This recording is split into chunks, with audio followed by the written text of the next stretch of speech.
This is Appetite for Distortion.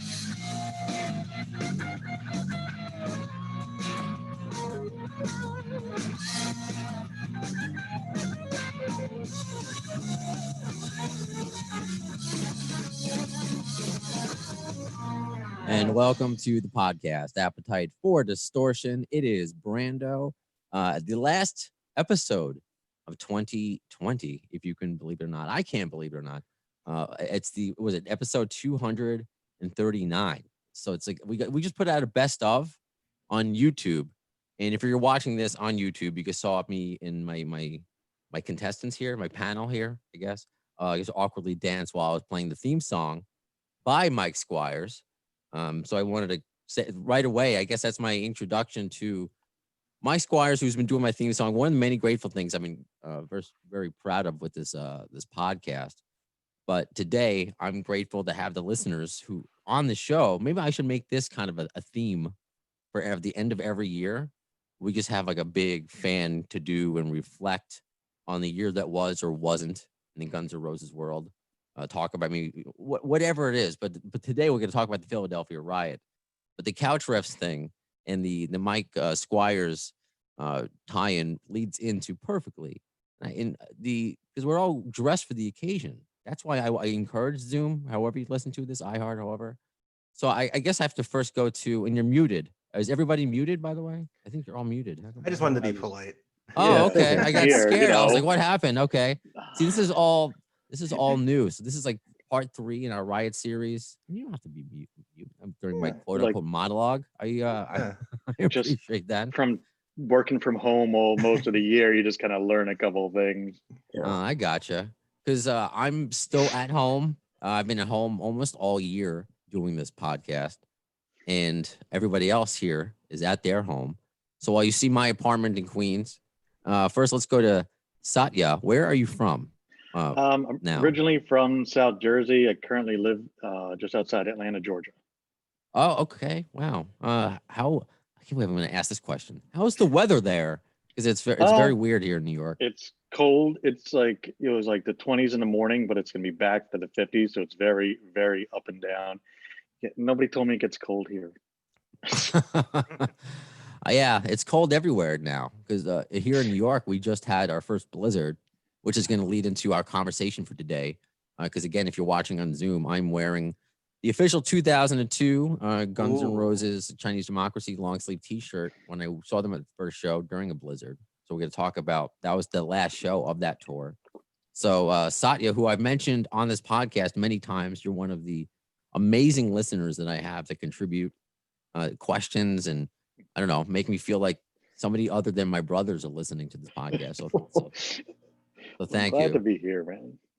Also, another great listener. I don't want to. You guys are so much more than listeners. I don't want to label you, but you know what I mean.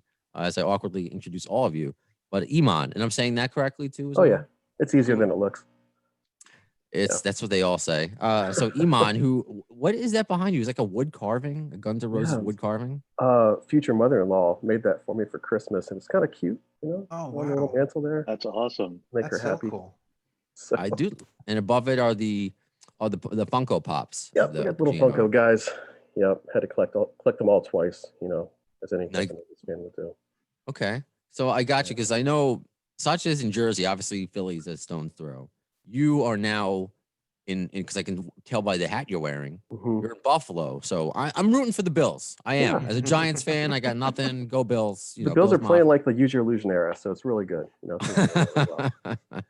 But where are you, I guess, originally from? Where were you in 2002? Again, on the subject of this podcast, when you were able to go see them, or you didn't see them, you tried to see them in Philadelphia. I lived so I grew up in Maryland, and then I went to school in West Virginia, got a job in Virginia. I was living in Roanoke, Virginia when the 2002 tour was happening. Okay. So it was about a 5-hour drive up there. It wasn't too bad. So and now I lived in St. Louis for almost 20 years, and I just moved to Buffalo a couple months ago. So working remotely all year. Yeah, it's a new Don't go lifestyle. outside. No, Don't go 18 outside. we got 18 and a half inches of snow here today, or the last 2 days. Oh, But the guy who used to own this house, he came by and snow blowed it for us. So that's nice. City of good neighbors. You know, that's what they say. Christmas spirit. I like it. Yeah. I like it. Because I know you have a lot to say on the Philadelphia riot, because throughout the years you've commented. I think the primary way is through Twitter. I still want to know what happened. I think we all do, and maybe we'll figure it out here. Maybe this will be like an unsolved mystery. I want my $45 in convenience fees back. And that was your first. That was going to be your first show, or yeah, no? Yeah. That was Yep. And you drove 5 hours, and that was my first show. Oh God! Well, let's can all the anger and the emotions until we get through all the introductions first. It'll be a long hour. I know. and the guy with the professional setup, Zachary Shaw, and you're in Jersey as well. Yeah, so I'm actually in central North Jersey right now, right outside of Morristown, New Jersey. Okay. Grew up in South Jersey most of my life.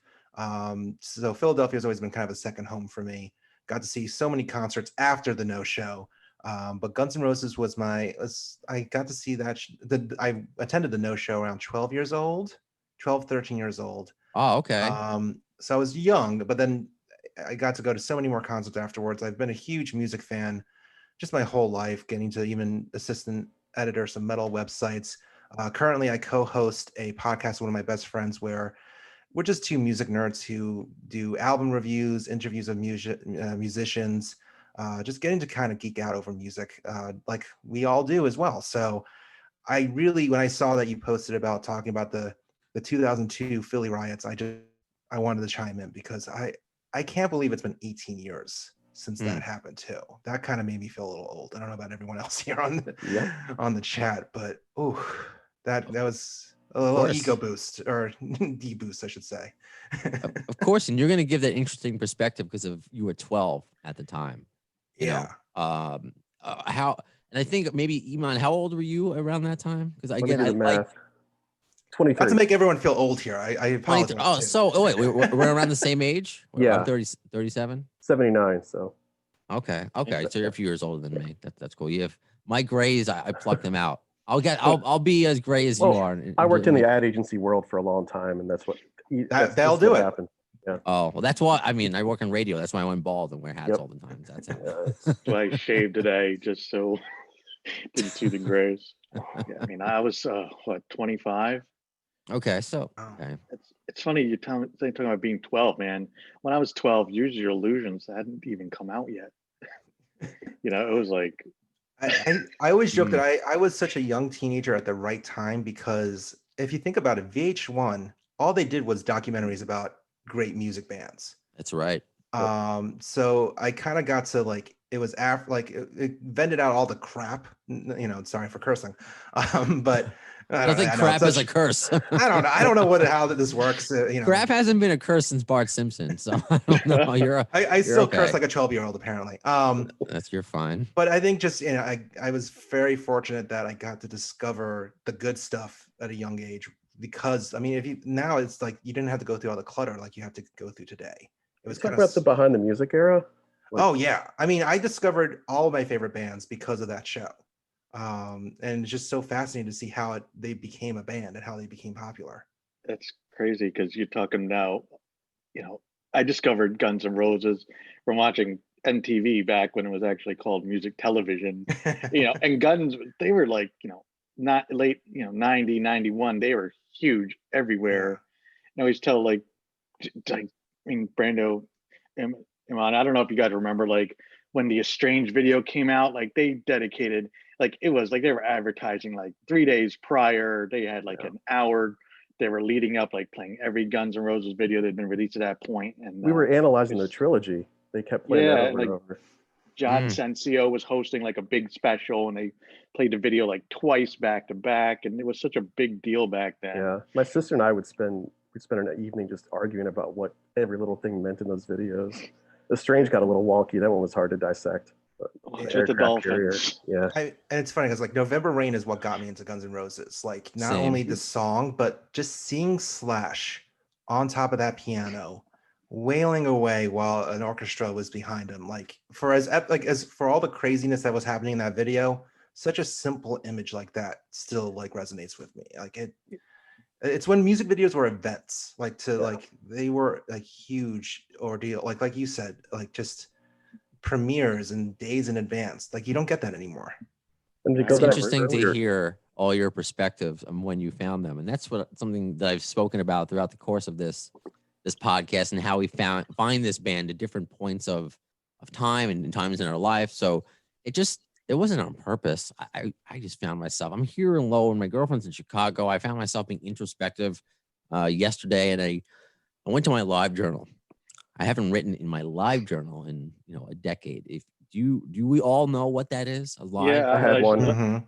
and I laughed when you posted about that. Yeah, I'm sure many of you did. So yeah, I posted this. And for those who don't know, the days before Facebook, right? And it was around the MySpace days, Live Journal was something that it was an online journal with you and your friends. And I've spoken about it briefly in the podcast. That's how I met my Canadian girlfriend through Guns N' Roses, and that's how I saw GNR in Canada. So Live Journal plays a weird background story in my GNR fandom. So I'm just looking through stories, and I'm like, what is this? Memories saved. And I forgot about this. I wrote reviews of when I saw Guns N' Roses in 2002 on the Chinese Democracy Tour. And then a few years later, also in Velvet Revolver in 2004. I wrote, and it goes to show you how much of a nerd I was. We're all nerds. You're talking about being a nerd, Zach, and Satya. Yeah. We're all nerds. I was too. Now I just happen to have a radio career and made this podcast thing part of it. So I was a nerd before I kind of tried to be a professional nerd, I guess. So I'm reading this, and if you want to read the review, and I'm very ashamed, I'm very embarrassed to post it. I called even though I did praise the Brain, I called him the Brain in the review. I was like, it was just Axel and a bunch of wannabes. Oof, I can't believe I said that. But I was like, but the Brain and Robin Fink, they proved themselves, and I complimented it on the heels of that weird, almost like wannabes. I don't feel good about saying that. But that's not even the most cringy thing, guys. This is another episode.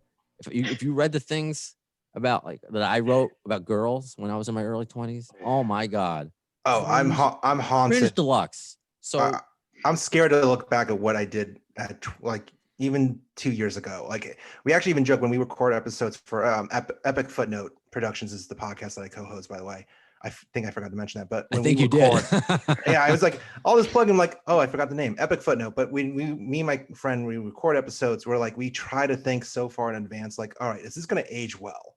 Because I've had so many things, just like tweets and Instagram posts, and I'm just scared to look back at. Like the memories is like a haunting. Like when you go on Facebook for the memories, I'm like, I don't know if I want to see this. No. Yeah, I I'm very know. thankful I missed that era at that age, because it would just be awful. I was 23, 24 when we started putting things on the internet, and only somewhat ashamed of those things. Can you imagine if Guns N' Roses came out at the height of social media? Right. Exactly. So that's kind of like the point where, we're revisiting something that maybe we shouldn't be revisiting, but let's do it anyway. So because I wonder what I would have written if was it the very next day that they were in Philadelphia, or was it 2 days? It was I think it was the very next day. It was December 6th. It was a Friday. Okay, so it was December 6th, 2002. So again, imagine my review. I had a great experience despite the blizzard, and it was a great experience. You guys, and then I'm reading so many other comments about fans who had tickets to following shows on that tour. Heartbreak. So I don't know. Maybe let's start with the little kid. I want to get the little kid perspective, because you're not you now, even though you're the youngest. That's not what I meant. The 12-year-old Zach, because I'm curious what your memories of a 12-year-old. Was that your first concert? No, that was probably my fourth or fifth concert experience. Good for your parents. Yeah, I think my parents, because they were children of the 60s, so they loved the idea of going to concerts, even if it wasn't the band that they liked. Like my first concert at 7 was actually Alice Cooper. And it was because of the Muppets, because I saw him. I'm like, oh my God, a human Muppet. And I resonated with him immediately. That's great. And then I've seen, a few other shows after that. But Guns N' Roses was definitely a show that I dragged my dad to. It was me, two of my friends, and then their dads as well. And I remember going in excited. And I was actually talking to my dad in preparation for this just to see like what he remembered. And one thing that in hindsight that I remember is never being scared, which is I was very surprised because I figured because I got scared seeing Bob Dylan and Paul Simon as a kid because of a weird fan experience. That's another story, but okay. I really figured I was going to be like in that scenario, kind of like scared, but something about it was not exciting, but like it was like because of the history of Axl Rose always being late or not even showing up, it was almost like oh my God, I'm part of history. Oh wow. At 12 years old, you had at 12 years old, I just Okay. kind of like I knew that this was crazy, like this was crazy. And I think it also, I don't know if you two also remember this, but the craziness was happening inside the arena, but it almost felt as if, well, yeah, there's people like fighting and a little like mayhem and food being thrown around. I don't think anyone seemed surprised.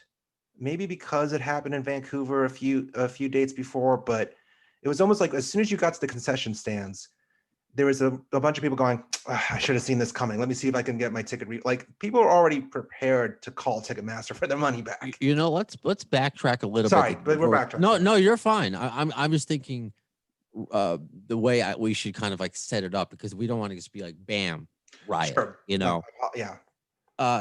When so it was, I'm assuming it was the same. It was Mixmaster Mike who opened. Oh, geez. So CKY. So it was CK, right? CKY, then Mixmaster Mike, correct? Yeah. Who were? I mean, I love CKY now, but they were not ready for an arena. I don't know if you guys saw that. Were you all there for all at the beginning? Because not everyone Like, shows up. We missed CKY. Okay. Yeah, we show up in the middle of Mixmaster Mike. And saw him play for an hour. Remember, he had like those like inflatable things, like the car dealership. Yep. So I guess Mixmaster Mike, I guess even for me, when GNR took a while, was it he was going on for longer than expected? Is that when people were like, well, what's actually happening? Question for you, Brando. Did he at any point when you saw him perform, did he start playing hip hop music when you saw him at Madison Square Garden? Because to me, as soon as he started transitioning from playing rock songs into like legit hip hop songs, I'm like, all right, he's stalling. What's going on here? So I was sitting above, like we were the first row of the upper deck on the side stage, and there was a guy in a little Guns N' Roses cap telling him to keep going, and he kept looking back at him. Oh, so really? I could see the soundboard guy, and I could see the little roadies, and this dude kept peeking his head through the curtain at Mixmaster Mike, saying, "Keep going, keep going." After he played like 45 Where were minutes. you seated, Eammon? I was the front row of the overhang on the side, like on the right left, where Fink would be. Oh, okay. And where were you seated, Zach? I'm pretty sure it was either a row or two behind the soundboard, like in the crowd. Okay. So we were pretty center to see it. And actually, me and my two friends had those seats, and then our dads, letting us be cool teenagers, sat like a few rows behind us. And so we sat through Mixmaster Mike, and we were like, this is going on really long. And then when we were waiting in between Mixmaster Mike and Guns N' Roses, we went up to see our dads, and we started to notice they were covering the soundboard, and it almost looked like they were packing it away. The dude he pulled the wires out like this, covered it, and ran. Yeah. Like you saw packing. that? Yes. Yeah, the soundboard on the side, not the middle. Oh, yeah. Like we were seeing like things were getting packed up, and not just like it. Maybe in hindsight they were just covering it because beer was being thrown, but it was like, all right, they look like they're actually packing up. This is not good. Satya, where were you? We were down on the floor in the folding chairs. I think we were maybe left of next to the soundboard, just kind of in the back. The same thing. Like I don't remember exactly what song it was, but Mixmaster Mike kept going. We're like, this is going long, and like people are getting mad. And then he started playing. He mixed in a Metallica song. It might have been Sad but True. that would have been kind of funny if it was actually the song. But it was one of those Black Album era songs, and like we're just like, is he doing this to try to get the crowd back? Because this is like, people starting throwing stuff at this point. He was saying Axel's on his way, Axel's coming. He kept hinting at that. Yeah. He did. Okay. Yeah. Which in hindsight is always a bad sign when they have to announce that. Do each of you have a certain memory? Because I think I asked this during the St. Louis incident, like where it goes from just people getting angry. People experience that all the time, especially now, waiting in line, waiting outside, wearing masks, muttering whatever. But was there like the first something being thrown, or the first guy you're looking at like, that he had too much to drink, he's about to do something crazy? Like, did anyone have that first moment before this was like, this is about to turn from just angry to dangerous? I don't know, because I think, Zach, I think you hit on it. It was just like this general feeling of disappointment. It was, people were trying to like take their frustrations out on stuff, as we saw, but like everyone was pretty much self-contained. All things considered, yeah. I will say there was one fight incident I saw. Yeah. And I can remember just because it was a perfect heaven and hell montage, in that there was this biker metalhead looking guy in the lower like the last row of the lower section. And he was starting to fight with this preppy looking guy who was sitting in a box seat. And they were like hockey position, getting ready to fight. And I remember seeing that as we were walking our way out, because I think fairly early on we realized, all right, we need to get out of here before it gets too crazy. But I still just remember seeing this, like, only at a Guns N' Roses show could jocks and metalheads collide. Like, so we felt pretty safe because we were in that upper deck, and we watched. They started with the police on the bottom, on the floor, and they were rounding people up before they came up to us. And you could see people starting to fight, running from the cops, messing with them, and then starting to throw things at the equipment because the guys who manned the equipment just jetted. And then the riot police, you could hear them marching, and they came up to us, and they got there just before people started kicking they were trying to do like they did in St. Louis, kick the arms off the chairs and throw metal. They got there just in time, and then they just started shoving us to get the hell out of there.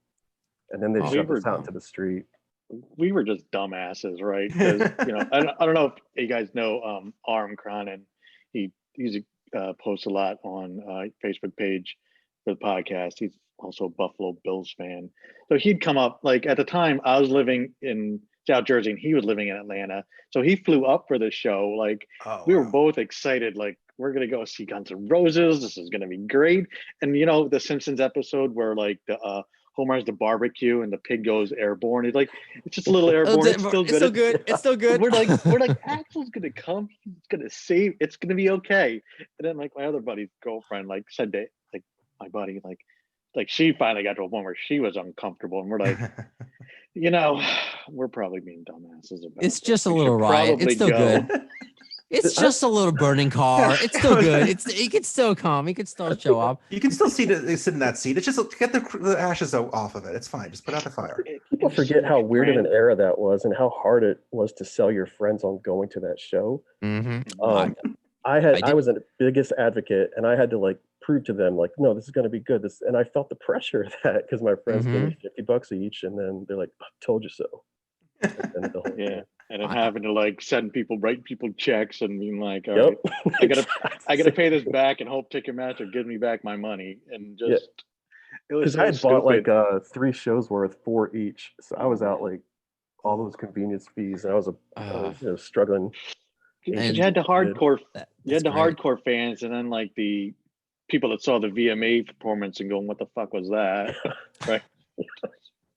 Trying to play them tapes of like Rock and Rio stuff. Like, no, it's good. Man.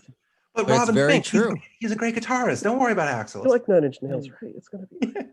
But it's very true. I think I went with my third choice, the third person I asked who would want to see Guns N' Roses, and so that's just it was hard to be a fan back then. It was just message boards. That was it. And so what it's just interesting. It's hard because what have we gotten, and what we're still going to talk about, the experience and everything, but there was never any explanation, right? No one came on the loudspeaker that said, "I'm sorry, tonight's show was canceled." What was? They did. They said, "Dude, I think I left early before that happened because I don't even recall hearing that. So they didn't do it until people started throwing things and the cops showed up at the bottom. They said, due to a health issue, tonight's show has been postponed. I can't remember if it was postponed or canceled, but they made that announcement a couple times. And they Is that call like it a the health mechanic? issue. Yeah, health issue. Is that Okay. like the airline telling us everything's a mechanical failure? Yeah. See, I just remember going into near the concession stand, and there's already like groups of guys just like on their phones going, "Oh, I'm hearing that he's still in New York City. He's watching the Lakers." Like already the rumors of him watching the Lakers game was going around in the arena, and it was like you'd think that the anger would have like dripped into the concession stands. It was still just people like going, "No, all right, let me call Ticketmaster, see what the deal is with ticket refunds and everything." Like, so it was like weird to like be in the concession stands and just kind of calm like businessmen going, "Oh, let me get my money back." Like. So I don't recall them making an announcement though, but Yeah, we got out stuck there. around because we were like, well, we're safer here as it starts bubbling up. And we So went did out. you not want to leave then, Eammon? You were kind of like, just let's stay here until this Yeah. all dies down. Okay. Yep. Yeah. All We right, were that's just smart. I kind of wanted to see what was happening too. And then it started getting violent around us. And then you just heard the go, go, go, go. And they just showed up and just started pushing us really hard.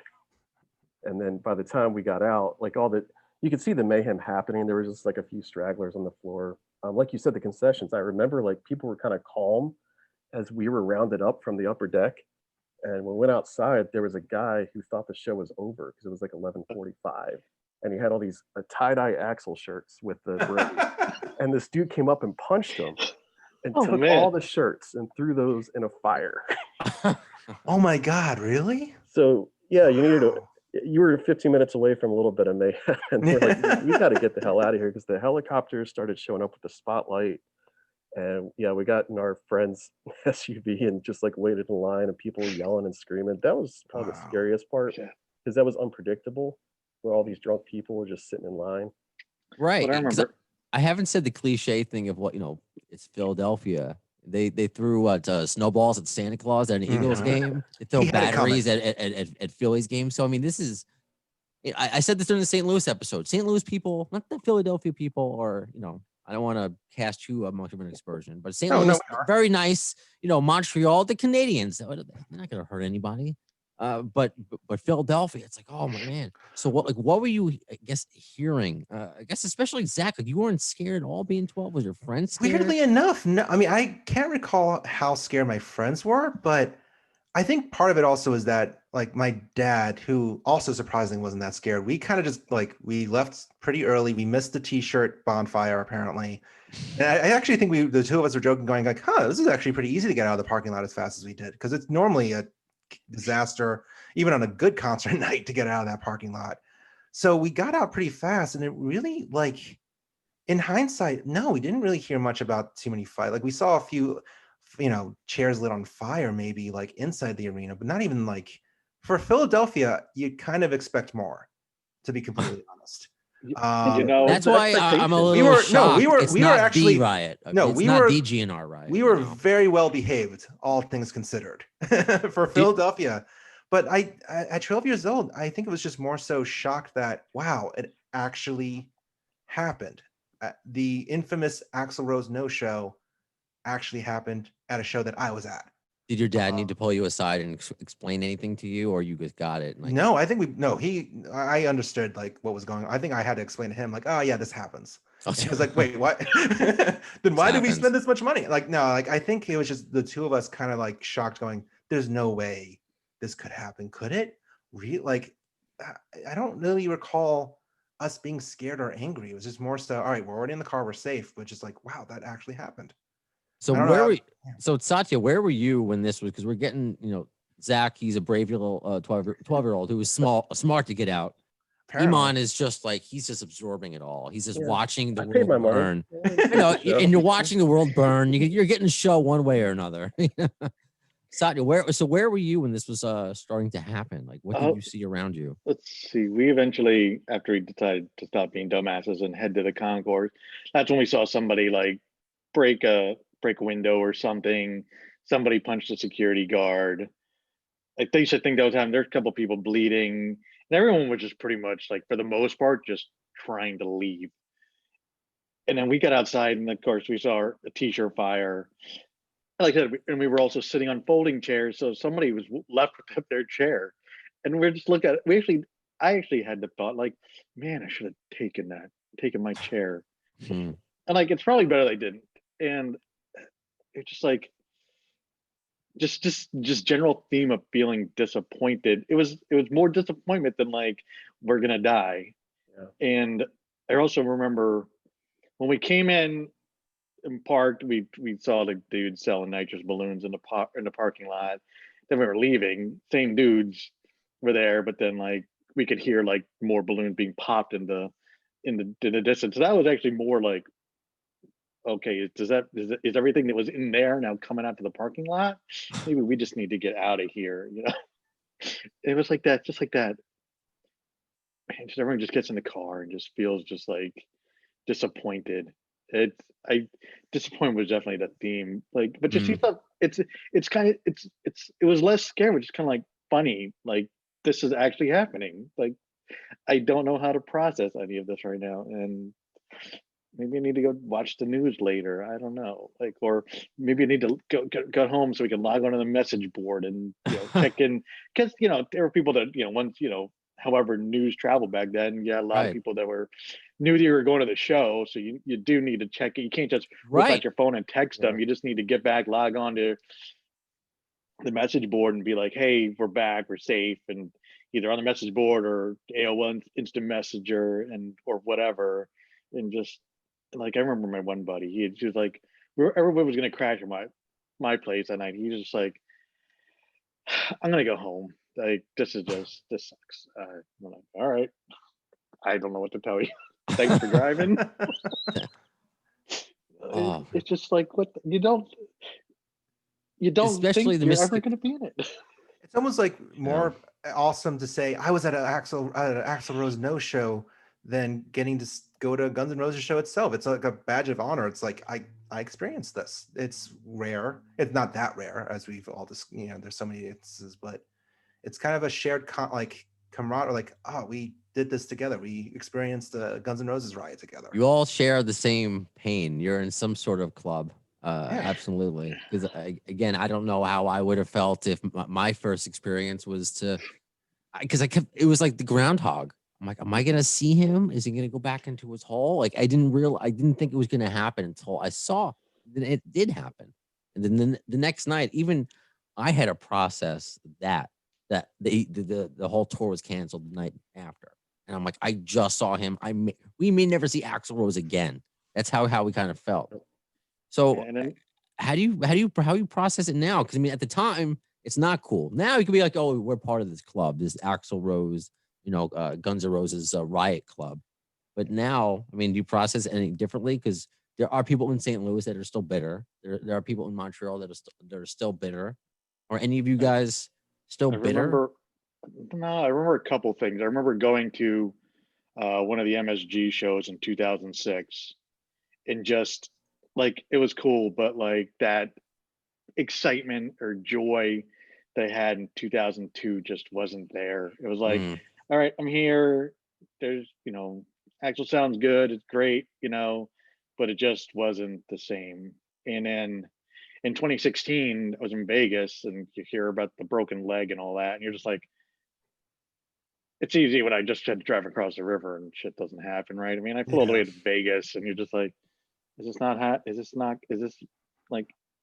what the fuck? It's just like, is this gonna not happen now? And you realize, oh no, we're working through things. You're like, all right, this is definitely a different band now, and everybody at 50 is different than they are at 40 or 35, whatever. I'm with you. Like, it was a lame riot because it was so depressing. And I remember everyone around us talking. It really about, was. They were like expecting it. Like, they're like, he's not showing. I'm like, no, he's coming. I saw it on the internet. It's gonna happen. Saw it on the internet. And so I was kind of pissed off about it for a while, and I disconnected from the message boards. I used to be on GNR forum and my GNR and here today, and I used to be really active, and I just disconnected for a couple of years. And a Velvet Revolver played like the month after I moved to St. Louis. I went to that show, and I just kind of tried to move on. And then 06 happened, and they got me again, like a bad drug, and I went to the Hammerstein shows, and I was like, all right. And then that Hammerstein show, he didn't come on until about midnight, which was frightening for me. I actually was at one of the which Hammerstein show were you at? The Mother's Day and the one after. Oh, you went to two. I got to go to the one. Oh, I'm blanking on the date, but there's the one that Izzy Stradlin made us. That was one I missed. That was the last one. And honestly, I think I only stuck around for like maybe 7 or 8 songs because they came on so late and I had to go back home. But I was like, you know what? I got to see Izzy and Axel on the same stage play Think About You, which already was cool. I'm like, I don't need to say anything else. That was incredible right there. Yeah. Go ahead, sorry. I just remembered.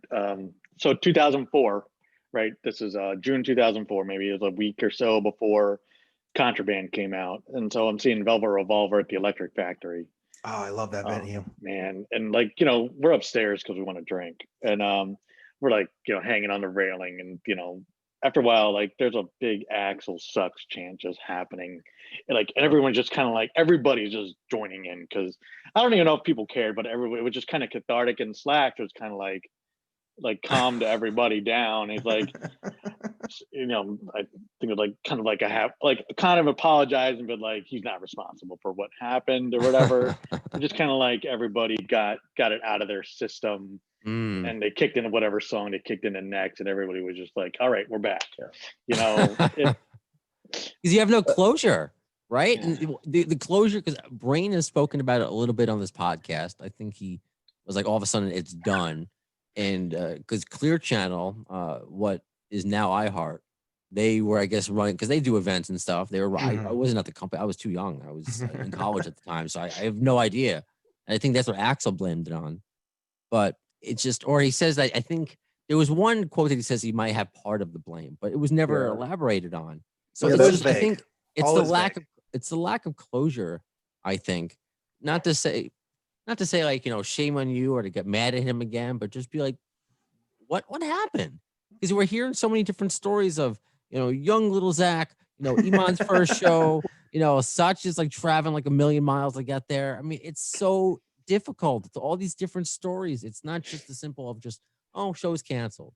I mean, yes, thankfully, like the other riots, none of you were hurt. You know, it's a shame that you saw some people get in fights and stuff, but thankfully nobody was killed. We got yelled at. Exactly. We got yelled at. Yeah. What is that being? What is that like being yelled at by the riot police? So, as the biggest advocate for Guns N' Roses and Axl, with my friends, I had us go to KFC on the way to the show, which is why we missed CKY. And we got buckets for our heads. Nice. I remember the lady at KFC. She's like, "What's a bucket head?"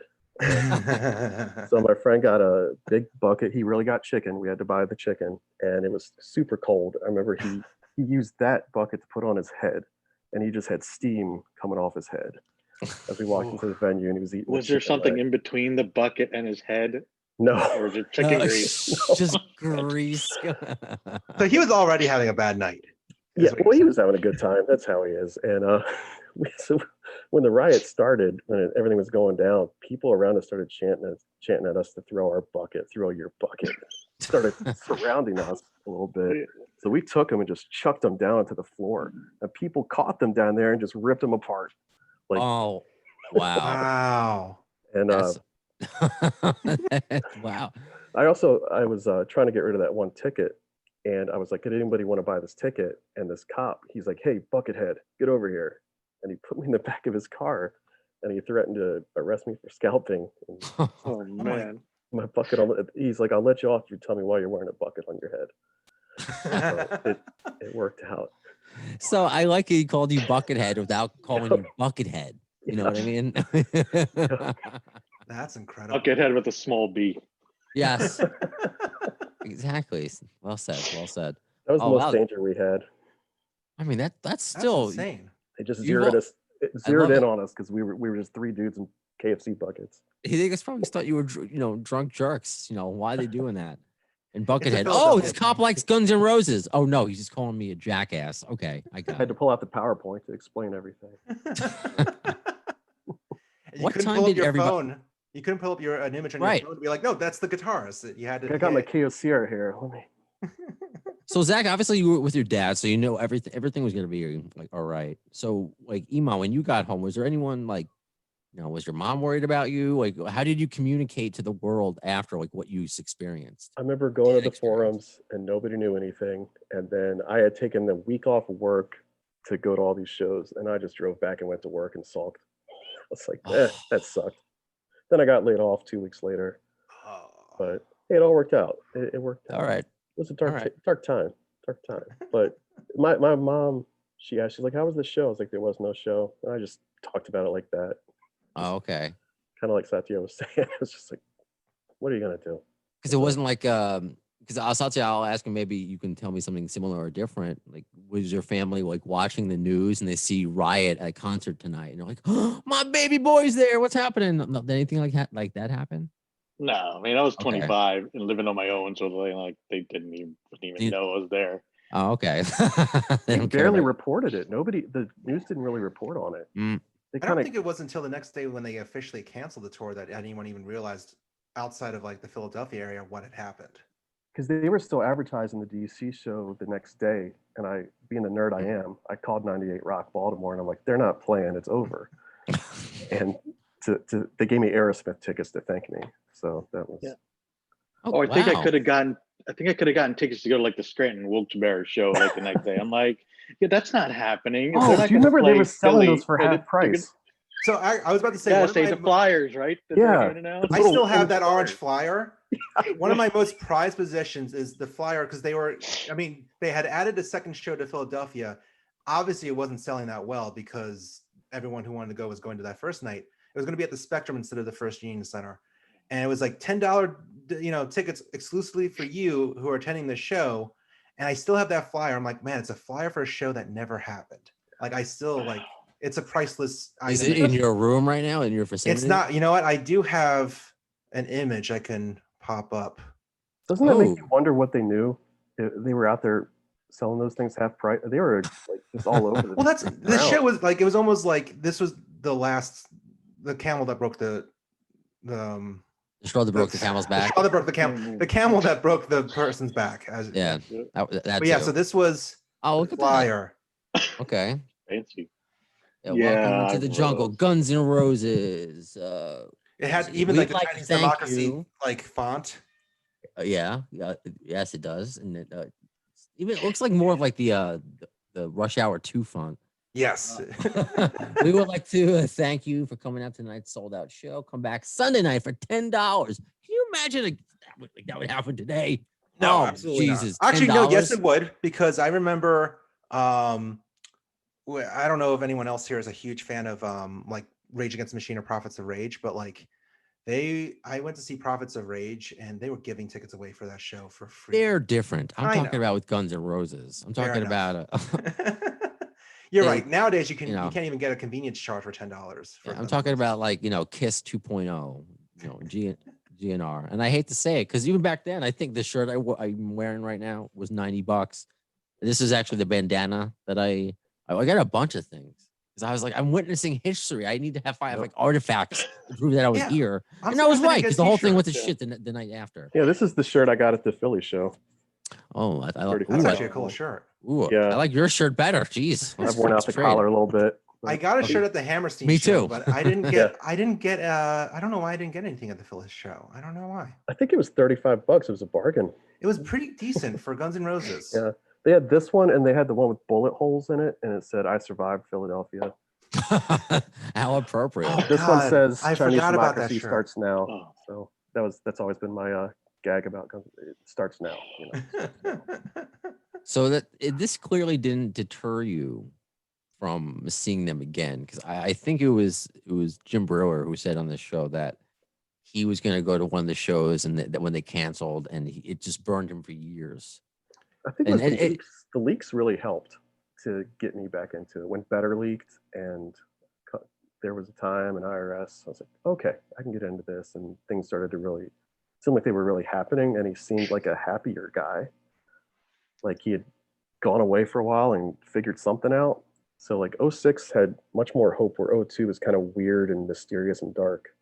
He also looked like he was in such good, like even just like when you saw him, he looked and sounded so good. Like even like it still astonishes me how 2002, Axl Rose, he looked a little out of breath. 2006, so in shape. And then in 2010, he looked even more out of shape.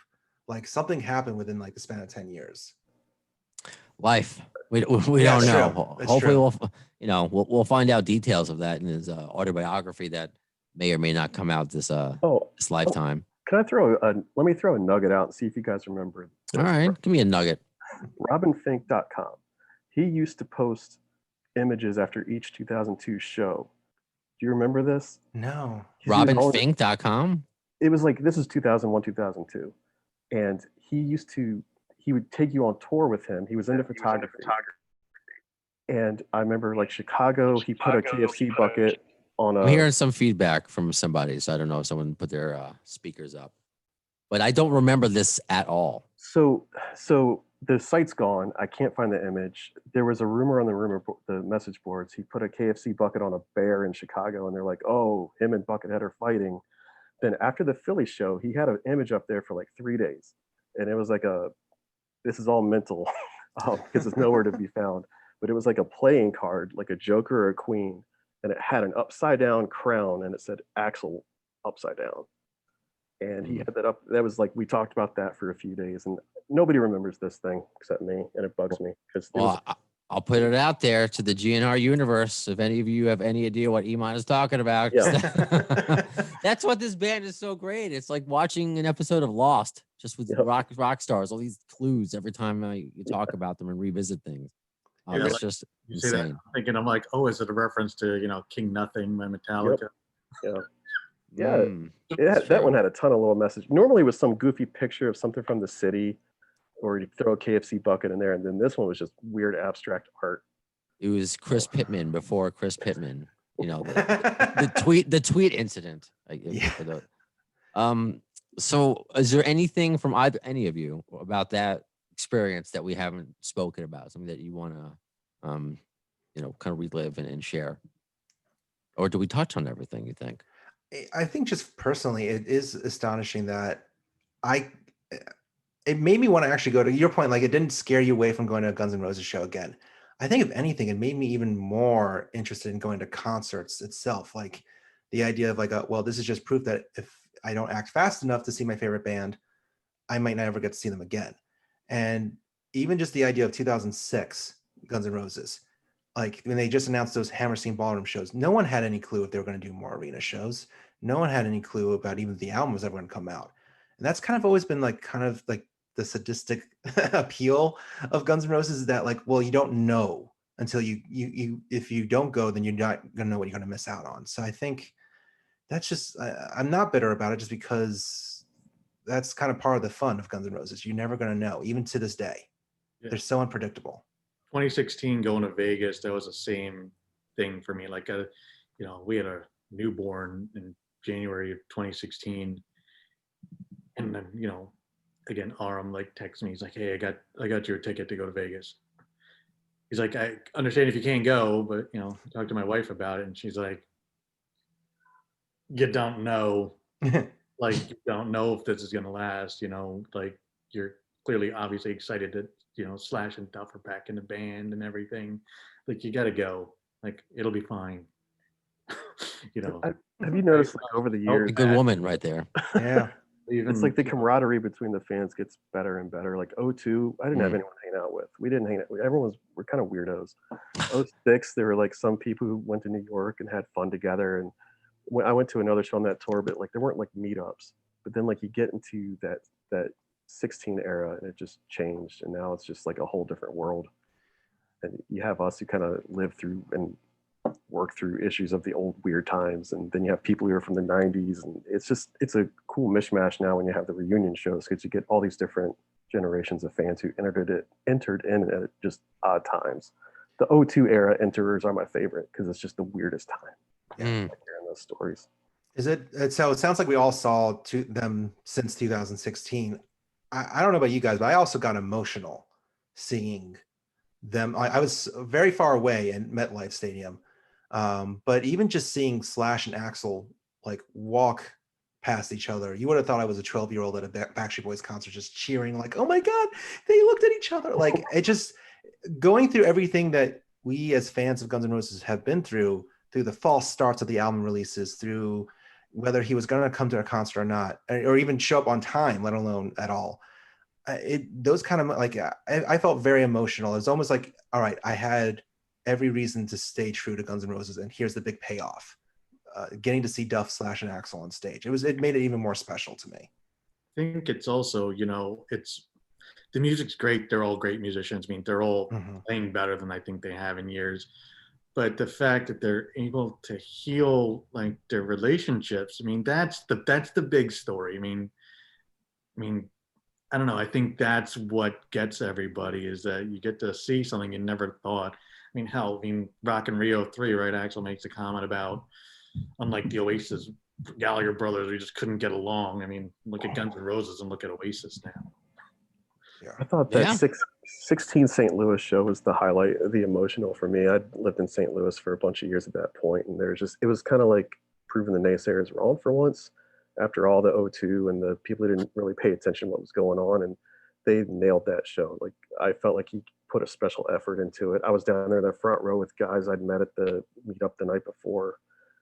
Guy couldn't speak any English. He could just say rock and roll, and I stood by him all night, and it was awesome. He's from Argentina, and like that was my favorite show ever. And Richard Fortas just played his heart out because he finally got to play to St. Louis, and right, hometown boys.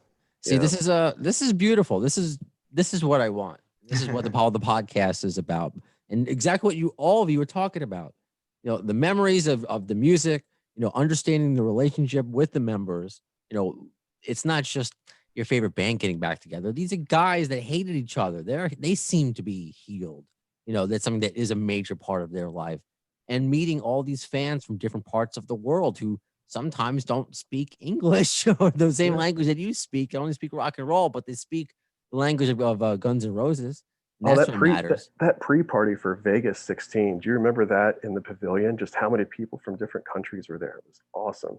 I mean, we met people from Sweden, Chile, Argentina, Brazil. They're all. So I do my best to have that here in the podcast. I know we're all kind of in our hearts in Philadelphia for this episode, but we've all different countries and all different parts of the world. And as we kind of wrap up this episode, that's what's been wonderful. One of the highlights of this year was interviewing Susan Holmes McKagan, and that interview went so viral. All these different languages, translating that interview was just amazing. And to think, as I just said at the top of the episode, I'm looking at my live journal entry as a fan, talking about 2002, the first time I'm seeing them, and I'm interviewing this year, people like Susan McKagan, Scott Stav, Rob Halford, Dave Mustaine. So that's all out there. That's the best stuff that's out there. But you guys got to be part of the last official episode of 2020. And I want to do this going forward. I want to have fans on more. So this is part 3 of the Riot series, I guess.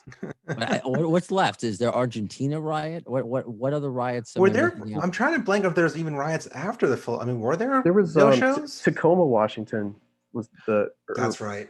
Or no, they played Tacoma. Was it Vancouver? It was Vancouver. No, Vancouver was before. That's a Vancouver riot. I have to. That's right. Okay, so next one I gotta have to find people that were in Vancouver. Because that was the first 2002 show, and the promoter canceled it because they didn't believe Axl was going to show up. Is what Axl said. Okay. So I actually feel like, sorry to keep dragging on this, but I almost would have been more annoyed if I was at the Vancouver no show, because the tour continued. Yeah. With us, it's like, no, well, okay. So we may not have gotten to see a show, but all these other cities aren't going to get it either. Like we were not just part of a no show and Axl's just going to the next city. Like something really bad happened to cancel everything. So that made it even more historic to be a part of. One of these days, I hope to find somebody who has the inside information about that. And we'll be listening. We'll figure it out. But so as I put out about the Philadelphia show, and thank you to all 3 of you, Zach, Satya, and Eammon, for volunteering to share your Philadelphia Riot story. There were others I had to say no. I mean, I just don't want to have like it's Hollywood Squares where I have like 12 people on here. It's too much. It's too much. So I think a 4 people max. No, unless I get Guns N' Roses on. It's but 4 people. I don't think the 3 of us would be talking. We'd just be like, oh my God, Slash is here. Oh my God. But it's just wonderful as I get to share these. You guys get to share these memories with me and the AFD world.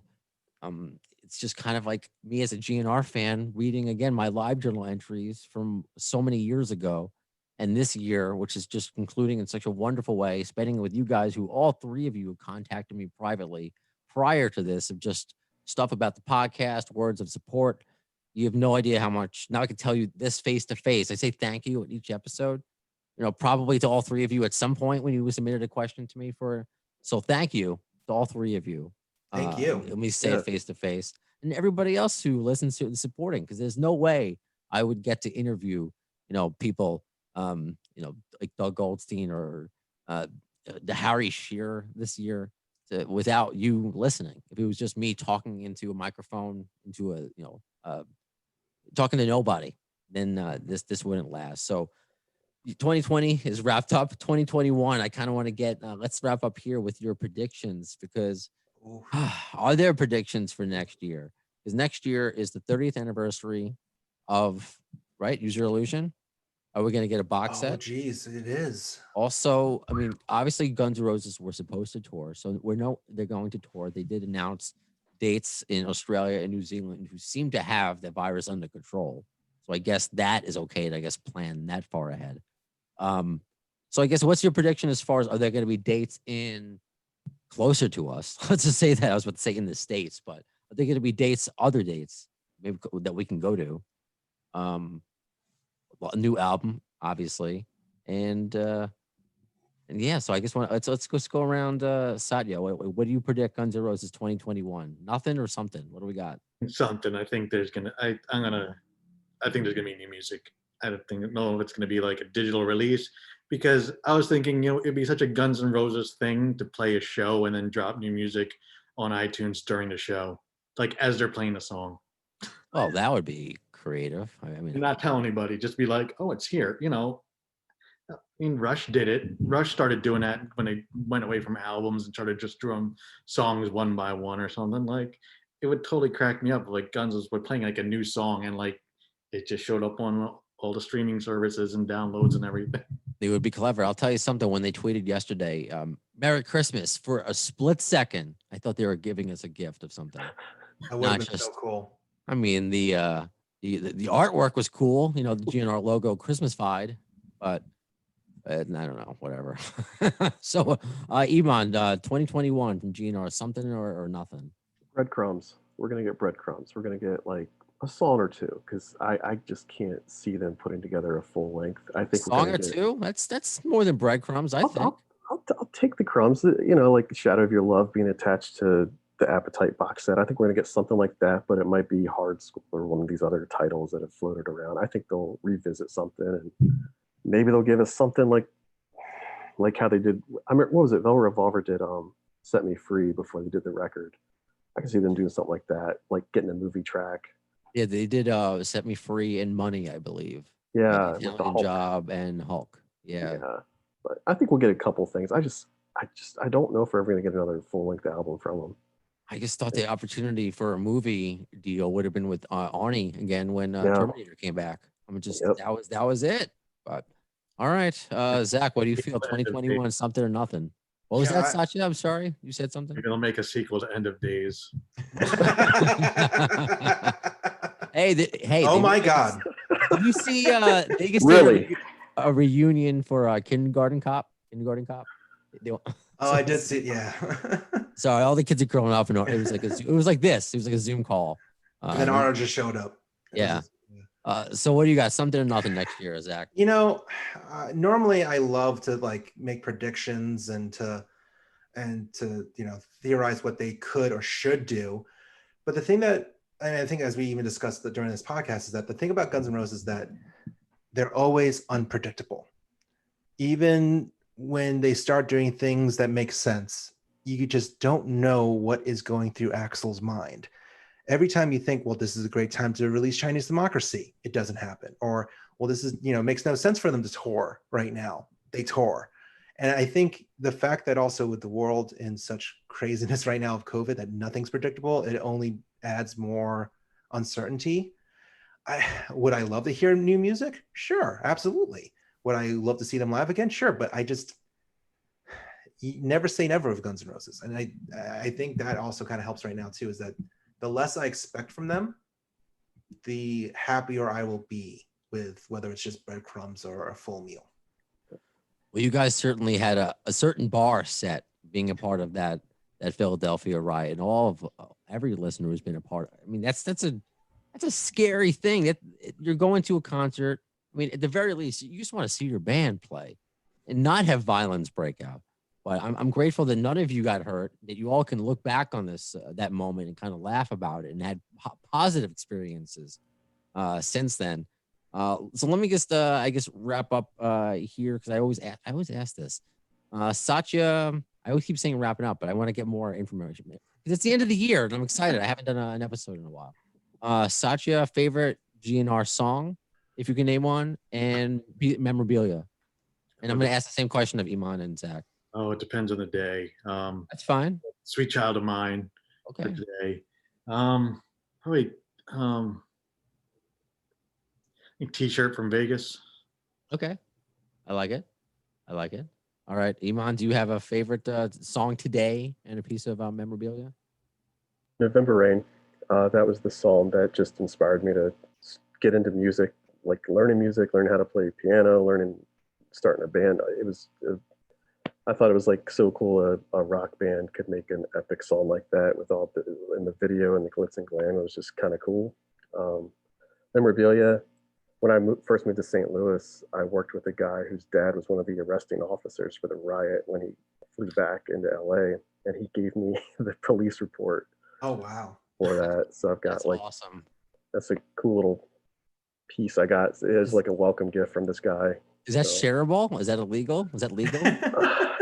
I posted it on my Instagram, but I blocked out all the, I posted it like 7 years ago without any hashtags or anything. If you go way down in there, you'll see it. I blocked out like his social and all that Yeah, stuff. if you that's funny. If you can upload it again with they do it in the government all the time. Just redact everything, you know. Yeah. Stuff that needs to be redacted. But it's got. I think the address is his lawyer's office, so it's not too personal. Is there anything funny on it? Like, or is there just boring paperwork? It's boring paperwork, but it's like it's just. No, it's great to have, regardless. I just Zach, was that the piece of memorabilia that you showed before? Oh yeah, the piece of memorabilia. It's gonna have to be the flyer to the show that never happened. It's I mean I know it's not worth anything, but it's just still so cool to have that. Songs. So for the podcast that I co-host, Epic Footnote, we do a series where we have to name the 3 best of something. So I'm going to go with 3 songs. Sorry, I just can't pick one. That's fine. But November Rain, because as we talked about earlier, just that video and the guitar solo. I mean, it's still the best guitar solo ever, and I'll fight anyone to that too. Like it's such a classic song. Were you involved in the riot too? 12-year-old, you ready maybe? to fight? Maybe. All I'm saying is maybe my dad shouldn't give me matches. I'm just saying. So November Rain for sure. I also have to go with Night Train just because it's such. I mean, it's such a great rock song. It's so good. And then the final one, Sweet Child of Mine, just because it was one of the first songs I learned on guitar. To the point that, I mean, whenever I played it, it would make my mom cry. Because like, oh, my little boy, he's learning how to play guitar. And actually, when I got married, that was the song that me and my mom danced to, Sweet Child of Mine. We weren't expecting the DJ to play the entire song. So like by the second verse, we're like, oh, crap, he's playing. This is a long song. Oh. We don't have anything rehearsed. Crap, it's 6 minutes. Did your mom do the snake dance at all? Oh, we both did. Like, where do we go? Where do we go from here? So I have a lot of personal attachments to Sweet Child of Mine, and it's a classic. When you hear that riff, that intro, you know what it is. Good, great. Well, Satya, Zach, Eammon, all 3 of you are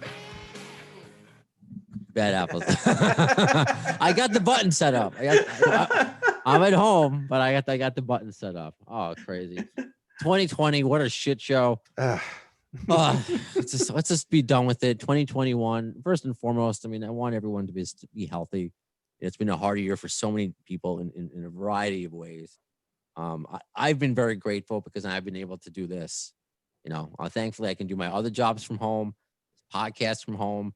all of you, the three of you, the rest, whoever else is listening to the sound of my voice has helped me cope with this year being stuck in this apartment, because I feel like I'm not stuck. I'm talking to Guns N' Roses fans around the world every day, and it's just amazing. So 2021, I expect only more of the same, if not better. So thanks to everybody listening for this GNR 6 degrees GNR bacon of a podcast, whatever stupid word I come up with it, right?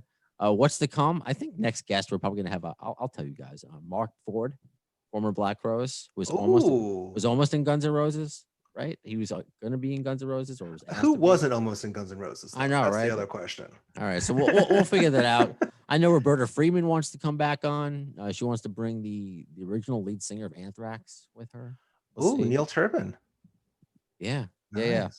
So I mean, I said like, "Oh, so what's his 6 degrees of GNR bacon?" And she's like, "He knows me." So that's literally what she said. I'm like, "Okay, all right, fine. Why am I going to argue with Roberta Freeman?" And we'll see. And you know what? Shame on me for waiting until the end of this year to talk to you, to all three, to you three, to other fans who came on this show to talk, whether it's riots or other GNR events. Let's do more of these fan episodes and kind of panel going forward, because I think that's going to be a good time. So that does it for this episode. That does it for this year of Appetite for Distortion. What is to come in the future? Well, in the words of Axl Rose once concerning Chinese democracy, when will you see it? I don't know if soon is the word, but you'll see it